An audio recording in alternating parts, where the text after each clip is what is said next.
गांव की हर गली में सिर्फ एक ही नाम गूंज रहा था, आयशा। उसका छोटा सा सफेद कफन देखकर हर आंख नम थी। औरतें बैन कर रही थीं, बच्चे खौफजदा थे। ये कहानी एक हकीकी वाक़ये से मुतासिर है।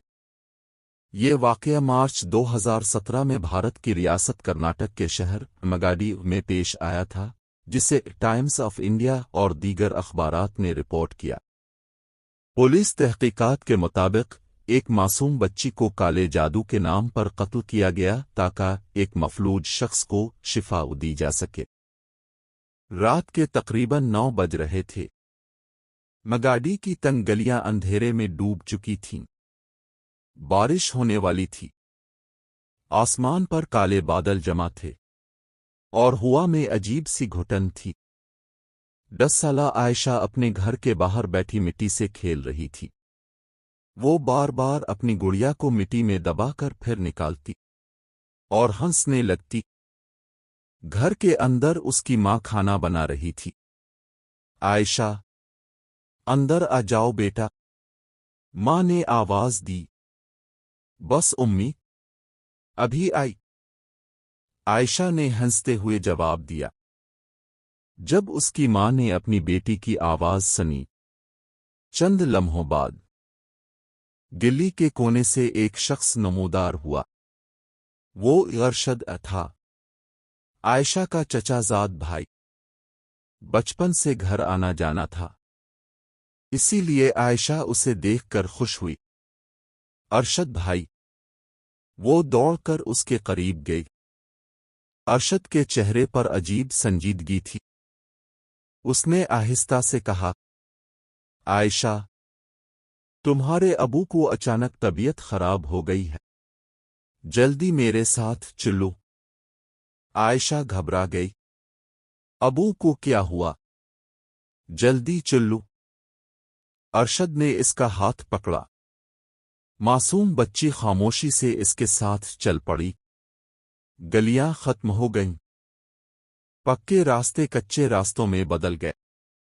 फिर आबादी खत्म हो गई। चारों तरफ सन्नाटा था। सिर्फ हवा की सीटियों जैसी आवाजें और दूर कुत्तों के भौंकने की आवाज। आयशा रुक गई। अरशद भाई, अबू कहाँ हैं? इसकी आंखें अजीब थीं, जैसे अंदर कुछ मर चुका हो। बस पहुंच गए। कुछ फासले पर एक पुराना वीरान घर था। टूटी दीवारें, जंग आलूद दरवाजा और अंदर से आती हल्की रोशनी। आयशा डर गई। यहां। इसके कदम पीछे हटने लगे, मगर अरशद ने इसका हाथ जोर से पकड़ लिया। चलो अंदर। अब इसकी आवाज बदल चुकी थी। जैसे ही दरवाजा खुला, आयशा के जिस्म में सर्द लहर दौड़ गई। कमरे में अजीब बदबू फैली हुई थी। जमीन पर काले रंग से बड़े बड़े दायरे बने थे। इन दायरों के अंदर लीमू, काले धागे और जानवरों की हड्डियां पड़ी थीं। चारों तरफ मोमबत्तियां जल रही थीं और कमरे के बीच में एक चारपाई पर एक मफलूज आदमी बेजान पड़ा था। इसकी आंखें खिली थीं। इसके पास एक औरत बैठी थी, नसीमा, वही आमिला जिसके बारे में पूरा गांव खौफनाक कहानियां सुनाता था। आयशा डर कर पीछे हटी। मुझे घर जाना है। अचानक पीछे से एक आदमी ने इसके मुंह पर कपड़ा रख दिया। कपड़े से अजीब बो आ रही थी। आयशा जोर जोर से हाथ पांव मारने लगी। इसकी चीखें पूरे कमरे में गूंजने लगीं। उम्मी, उम्मी। वो तड़प रही थी, लेकिन किसी के चेहरे पर रहम नहीं था।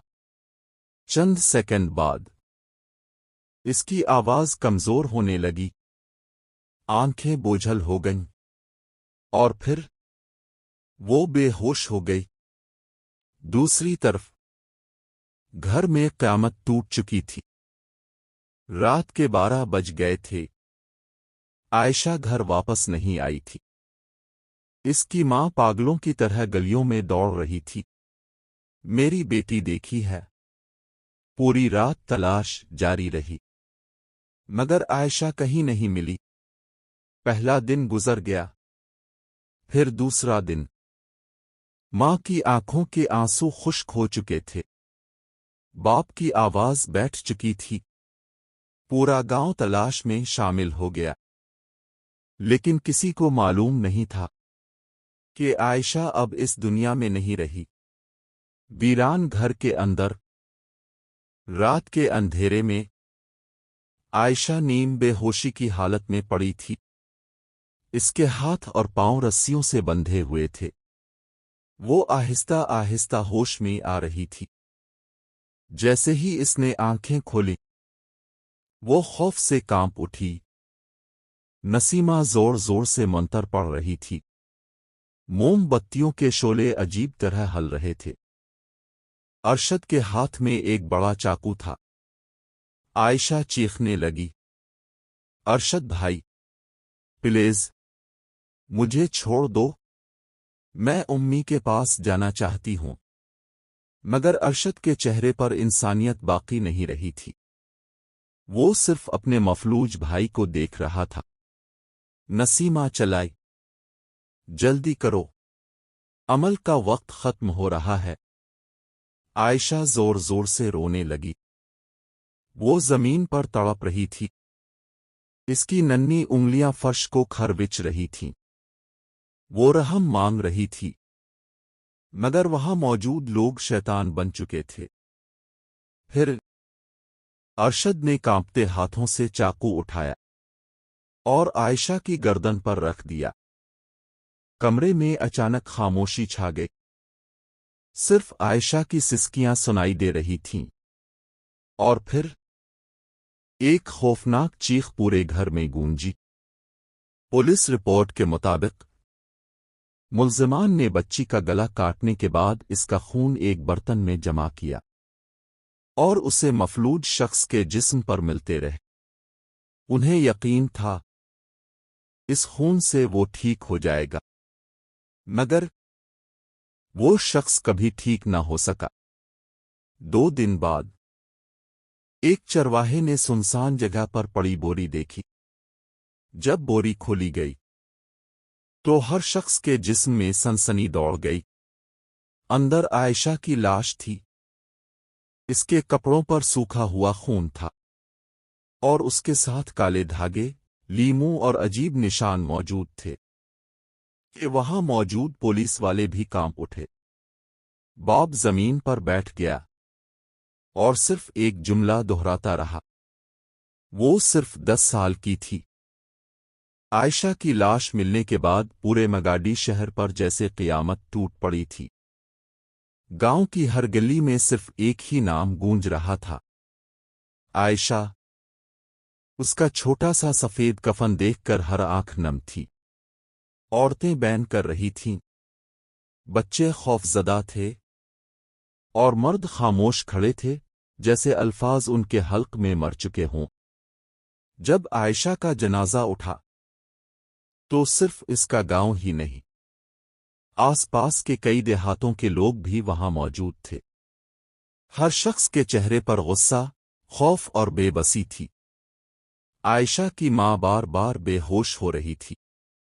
وہ اپنی بیٹی کے کفن سے لپٹ کر صرف ایک ہی بات کہہ رہی تھی، میری بچی اندھیرے سے ڈرتی تھی، تم لوگوں نے اسے اکیلا کیوں چھوڑ دیا؟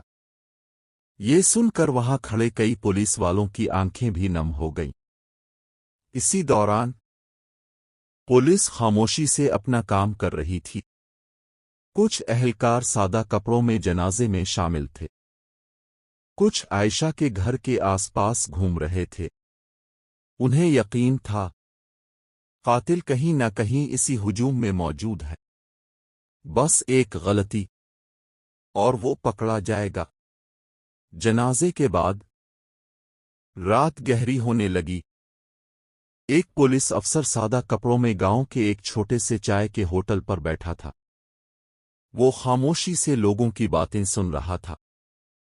तभी पास बैठे दो आदमियों में सरगोशी हुई।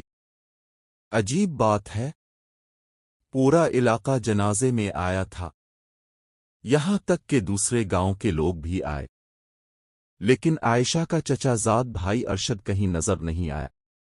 पुलिस अफसर चौंक गया। इसके हाथ में पकड़ा कप आहिस्ता से रुक गया। अरशद। इसी लम्हे इसके जहन में खतरे की घंटी बज उठी।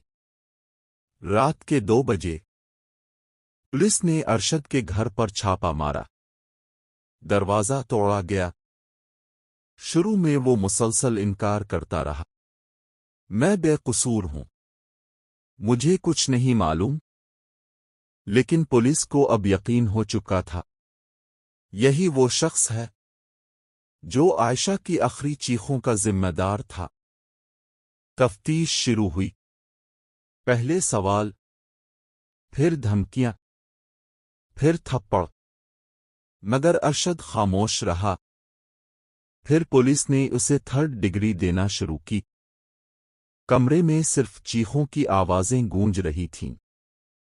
अरशद का जिस्म कांप रहा था, इसके चेहरे से खून बह रहा था, मगर पुलिस मुसलसल एक ही सवाल पूछ रही थी, आयशा के साथ क्या किया तुमने?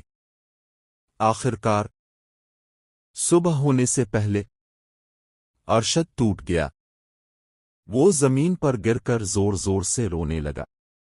मैंने मारा, मैंने आयशा को मारा।